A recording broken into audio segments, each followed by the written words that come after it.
Mesdames et messieurs, alors on arrive à notre sujet. Alors on va parler aujourd'hui de ce sujet. Alors le ministre de la Jeunesse et des Sports, Dr Achraf Sobhi, a organisé, ou plutôt a participé aux activités de la clôture de la 4e édition du sommet égypto-européen des jeunes leaders des médias, organisé sous les auspices du président Abdel Fattah el-Sisi. Et pour savoir plus de détails sur ce sujet, nous avons le plaisir d'avoir avec nous en ligne Dr Yousra Chaaben, maître de conférence à l'université de Ain Shams et membre du programme présidentiel de la qualification des jeunes. Bonjour Dr Yousra Chaaben, bienvenue. Allô, oui, bonjour. Oui, bonjour, Dr Yousra Chaaben, bienvenue. Merci. Alors, puisque vous êtes membre à ce programme présidentiel, veuillez nous jeter plus de détails sur ce programme et bien sûr l'importance de ce programme en ce qui concerne la qualification des jeunes leaders. En fait, l'Égypte, depuis plusieurs années, elle a commencé une initiative, comme vous savez, pour renforcer les différentes capacités des jeunes égyptiens. Cette initiative a commencé par le programme présidentiel en 2015-2014 et ensuite elle a embauché à une académie nationale pour le développement des différentes capacités de la jeunesse, qui s'appelle la NTA, National Training Academy. Et je veux vous dire que cette académie, elle a beaucoup de protocoles, non seulement pour l'Égypte, avec des institutions égyptiennes, des ministères égyptiens, mais également avec des entités africaines. Alors, elle a une grande importance pour la formation des jeunes soi-disant africains, non seulement égyptiens. En ce qui concerne le média en particulier, l'Égypte, elle accorde une importance particulière, surtout lorsqu'on sait que cette formation ou ce domaine de médias, il influence, il impacte la vie de tous les jours, de tous les Égyptiens et au niveau quotidien. Oui. Docteur Yousra Chaaben, alors pourquoi ce sommet est-il considéré comme un modèle de l'investissement sur la jeunesse? Allô? Allô, docteur Yousra Chaaben, vous m'entendez? Oui, je suis là, oui, avec vous. Alors, pourquoi ce sommet est-il considéré comme un modèle d'investissement de la jeunesse? Un modèle d'investissement pour la jeunesse, tout d'abord parce qu'il y a une influence non seulement égyptienne mais aussi européenne, que c'est la 4e version de ce sommet, que ça intègre beaucoup de relations et de protocoles avec les pays qu'on peut dire européen mais méditerranéen aussi, c'est-à-dire il y a une certaine culture ou influence méditerranéenne et européenne modérée ou qui s'accorde avec une culture égyptienne et une influence médiatique très importante. Oui. Alors, docteur Yousra Chaaben, nous avons vu que, comme vous l'avez déclaré au début de cette édition, alors le président Abdel Fattah el-Sisi tient une grande importance à l'égard des jeunes. Nous avons vu plusieurs conférences pour la jeunesse et bien sûr, c'était également des forums, ce qui veut dire que c'était non seulement les jeunes, ou plutôt la jeunesse égyptienne, mais la jeunesse africaine et mondiale. Oui. Alors, oui, comment, puisque ces activités se déroulent actuellement à El Ismaïliya en Égypte, alors dans cette ville, on peut dire dans cette belle ville, alors comment El Ismaïliya, même cette ville pourrait-elle profiter de l'organisation de cet grand événement à l'Ismaïlia même? Tout d'abord, en fait, on a beaucoup de villes en Égypte qui sont très très belles en fait, et que parfois elles ne prennent pas la chance ou l'opportunité de devenir une ville mondiale ou une ville internationale ou de faire voir la beauté de cette ville à tout le monde.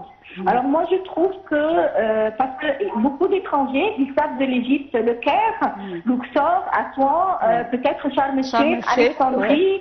Par contre, on a d'autres belles, ils savent ça a priori, mais on a d'autres belles villes égyptiennes. Alors moi je trouve que c'était une belle intelligence égyptienne de choisir la ville de Ismaïlia, d'accueillir cette conférence en fait, ou ce sommet-là, surtout qu'elle n'est pas trop loin de la nature des pays. Par exemple, on a la Grèce, on a l'Italie, on a la Suisse.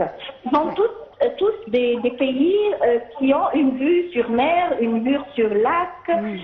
Alors moi je trouve que c'était une belle intelligence de choisir cette ville qui est proche de la nature et de la culture des différents pays qui ont participé à ce sommet. Oui, notamment avec ces beaux jardins. Oui, c'est vrai, oui. Docteur Yousra Chaaben, nous avons vu tous les efforts déployés par le ministère de la Jeunesse et des Sports ces dernières années. Alors, on voudrait savoir, selon le ministère, parce que le ministre de la Jeunesse et des Sports, Dr Ashraf Sobhi, a discuté hier à propos du rôle des médias. Alors, comment voyez-vous le rôle des médias et la relation entre les médias et le ministère de la Jeunesse et des Sports? En fait, les médias jouent un rôle crucial, un rôle très important, non seulement pour la jeunesse, mais pour tout le monde et de la vie quotidienne. Mais si on parle surtout en ce qui concerne les jeunes et le ministère de la jeunesse, à mon avis, c'est pour deux raisons. Tout d'abord, pour la formation des jeunes professionnels au domaine des médias. Ça c'est très très important. Et deuxième chose, c'est c'est accorder une opportunité nationale aux différentes chaînes de médias de tenir compte de l'effort de l'État, de tenir compte ou de faire part et faire une partie des différents acteurs nationaux qui contribuent dans la culture et la politique et la stratégie nationale égyptienne. Alors pour moi, en ce qui concerne surtout les jeunes dans le domaine des médias, c'est tout d'abord une formation. Et une deuxième chose, c'est la direction d'un speech, d'un particulier ou d'une vue particulière ou d'une stratégie particulière nationale. Et c'est pas seulement l'Égypte qui souffre de ceci. Comme on a vu au sommet, il y a plusieurs pays qui sont membres et qui nous partagent les mêmes cultures, les mêmes peut-être incidences quotidiennes, et ainsi de suite. Alors ce sont à mon avis les deux différentes raisons pour accorder cette importance pour médias, pour jeunesse. Docteur Yousra Chaaben, alors on voit que la population égyptienne, on peut dire la plupart des citoyens égyptiens et de la population sont des jeunes. La plupart, environ, on peut dire 64% de la population est des jeunes. Alors, également, on a vu que durant la présidence du président Abdel Fattah el-Sisi, on a vu que les jeunes ont pu entrer dans le Parlement, ont pu tenir des rôles très importants dans le pays comme des ministres. Alors, l'importance des jeunes est très claire de la part du président Abdel Fattah el-Sisi. Alors, jusqu'à quel point les jeunes eux-mêmes sont-ils responsables ou jusqu'à quel point on peut informer la jeunesse de leur importance? Comment ils sont conscients de l'utilisation des médias et de leur rôle en ce qui concerne les médias notamment? En fait, les jeunes, quand vous avez dit un mot très important à mon avis, c'est informer, parce que à mon avis, la formation seule, elle ne suffit pas. Il faut former les jeunes, il faut les informer en fait.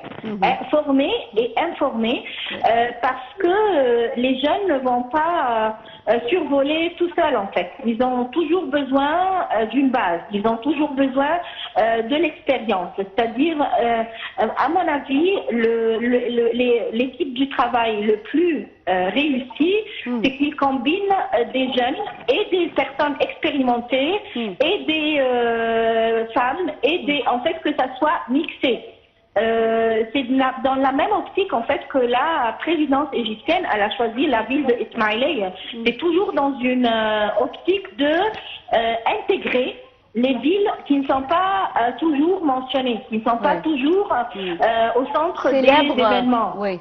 Voilà. Et donc, c'est la même optique, en fait. C'est de faire intégrer les jeunes, de faire intégrer les femmes, de faire intégrer les handicapés, et ainsi de suite. Et comme je vous dis, à mon avis, en ce qui concerne le média en particulier, c'est parce qu'on est tous connectés, soit à des réseaux sociaux, soit sur les chaînes télévisées. Et le média, c'est un secteur très très important. En arabe même, on dit c'est-à-dire c'est comme un quatrième acteur. Comme si elle jouissait d'un royaume. Voilà, c'est un quatrième acteur très très important dans un État. C'est très très important. Et pourquoi pas, on peut imaginer trouver des organismes pour le journalisme, un organisme pour les médias, des institutions privées ou publiques, mais pourquoi pas, peut-être que ça sera un nouveau pas pour les différents acteurs dans une vue d'intégration. Oui, bien sûr. Docteur Yousra Chaaben, est-ce que les médias peuvent être un outil influent sur le changement des sociétés et pourquoi? C'est un acteur influent certainement parce que c'est dans tous les foyers et ça dépend aussi du présentateur lui-même. S'il a une certaine popularité, s'il a une certaine influence sur le public, alors à mon avis c'est important parce que c'est le plus proche aux citoyens et pour tous les jours en fait. C'est ce qu'on voit. C'est comme si on dirige le public sur une direction, vers une direction particulière ou vers une opinion publique particulière. Et stratégiquement, c'est important parce que ça calcule ou ça note le ton de la population, les effets de la population, la vie de la population avant et après de la prise en compte de n'importe quelle décision. On a besoin de voir et de revoir la vie des citoyens. Ça se prend en compte pour le calcul de n'importe quelle stratégie ou décision stratégique. Alors, selon vous, docteur Yousra Chaaben, quels sont les défis auxquels sont confrontés les jeunes, on peut dire les jeunes journalistes par exemple, puisqu'ils sont le plus à utiliser les médias et les sources de médias. Quels sont ces défis et comment l'État a pu aider ces jeunes à surpasser et anéantir ces défis? À mon avis, il y a des défis personnels et des défis professionnels. Mais tout d'abord, moi, je tiens à souligner qu'il y a des professionnels comme vous qui sont vraiment doués, qui sont vraiment expérimentés, qui sont vraiment qui ont une présence, un charisme, ainsi de suite. Et donc, à mon avis, les défis qui affrontent les jeunes professionnels dans le domaine du média, soit des côtés personnels qu'ils doivent avoir, la diplomatie, le charisme, la présence, l'intelligence, le choix des questions, par exemple si on est dans une intervention, ainsi de suite. Donc ce sont des dons professionnels, ce sont des dons personnels. Et pour le côté professionnel, peut-être leur formation ou certainement leur formation est importante, mais le pratique aussi, la pratique elle est aussi importante parce que ça va renforcer jour après jour leur capacité professionnelle, mais que ça soit à mon avis guidé ou orienté ou encadré par un professionnel plus expérimenté. Docteur Yousra Chaaben, alors comment ce type de sommet peut-il contribuer à la coopération internationale? Ça va contribuer, à mon avis, à la coopération internationale, mais européenne, mais également africaine ou méditerranéenne, en fait. Et donc, à mon avis, c'est important ça va contribuer à 100% parce qu'il y a déjà des pays, et pourquoi pas, on peut imaginer pour les autres versions qui vont venir par la suite, on trouve beaucoup plus de pays qui vont participer à ce sommet. Pourquoi pas? Oui. Mais comme vous savez, l'Égypte, dans son identité, on a une identité africaine, on a une identité arabe, une identité méditerranéenne, une identité ou des protocoles avec des pays européens. Et donc l'Égypte, avec sa multiculture, avec sa multi-identité, elle contribue beaucoup dans la coopération internationale. Et moi, je suis optimiste par ce sommet. Et j'espère qu'avec le temps, beaucoup d'autres pays contribuent avec d'autres aspects, c'est-à-dire par exemple, pourquoi pas des pays arabes, pourquoi pas des pays africains, voilà, parce que l'Égypte, elle est le centre de beaucoup d'intérêts et d'identité. Oui. Docteur Yousra Chaaben, on a vu que ce sommet a vu la participation des jeunes journalistes venant de 6 pays. Permettez-moi de citer ces 6 pays. Alors, l'Espagne, la Grèce, la Turquie, l'Arménie, la Suisse et bien sûr l'Égypte, pays hôtes. Quels sont les critères selon lesquels ces pays ont été choisis? Comme je vous ai dit, moi je pense qu'il y a un côté méditerranéen. Il y a un côté culturel aussi. Moi, je pense que ce sont des pays qui partagent avec l'Égypte des comportements même citoyens qui sont méditerranéennes, qui sont similaires, qui sont proches de la culture égyptienne. Oui, oui. Docteur Yousra Chaaben, selon les déclarations du ministre des Affaires des Jeunesse et Sports, Dr Achraf Sobhi, hier, il a précisé que ce sommet s'inscrit dans la vision Égypte 2030. Alors, de votre point de vue, alors en quoi ce sommet s'inscrit-il dans la vision Égypte 2030? La stratégie Égypte 2030, elle prend en compte ou elle s'intéresse à beaucoup de secteurs, y compris le secteur des médias, parce que à mon avis c'est la fenêtre pour annoncer n'importe quelle décision ou stratégie nationale. Et donc, moi je pense que le secteur des médias, il fait partie où il est important pour la stratégie 2030. Et surtout lorsqu'il s'agit des jeunes.